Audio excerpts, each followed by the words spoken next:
అల్లాహు అల్లాహు అల్లాహు అల్లాహు అల్లాహు అల్లాహు అల్లాహు అల్లాహు అల్లాహు అల్లాహు అల్లాహు మిహ్రాజ్ పయనపు రాత్రి జిబ్రీలాలై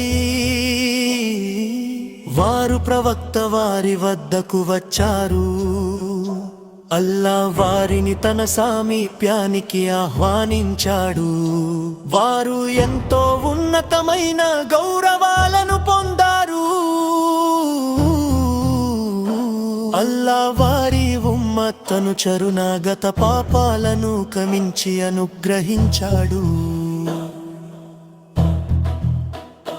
వారు అత్యంత పవిత్రమైన వంశానికి చెందినవారు, ఉన్నతమైన కుల గౌరవం కలవారు. అరబ్బులందరూ వారి సేవలో తరిస్తారు. వారి ఆజ్ఞతో చెట్లు నడిచి వచ్చాయి, రాళ్ళు మాట్లాడాయి. వారి వేలి సైగతో చంద్రుడు రెండు ముక్కలైంది.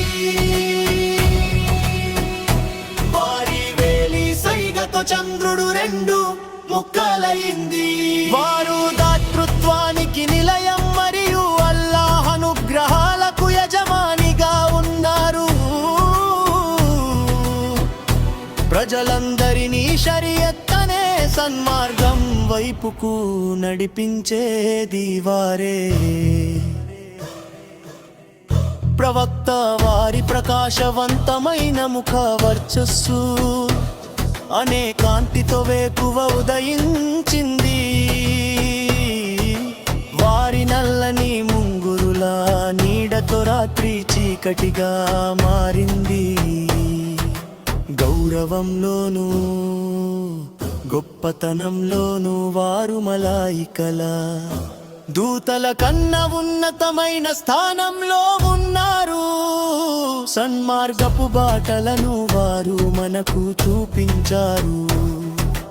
అల్లాహు అల్లాహు అల్లాహు అల్లాహు అల్లాహు అల్లాహు అల్లాహు అల్లాహు అల్లాహు అల్లాహు. ఈ విధంగా మన ముహమ్మదు నబీ సవవారే మన నాయకులు. వారిని అనుసరించి నడవడంలోనే మనకు నిజమైన గౌరవం లభిస్తుంది. అల్లాహు అల్లాహు అల్లాహు అల్లాహు అల్లాహు అల్లాహు అల్లాహు అల్లాహు అల్లాహు అల్లాహు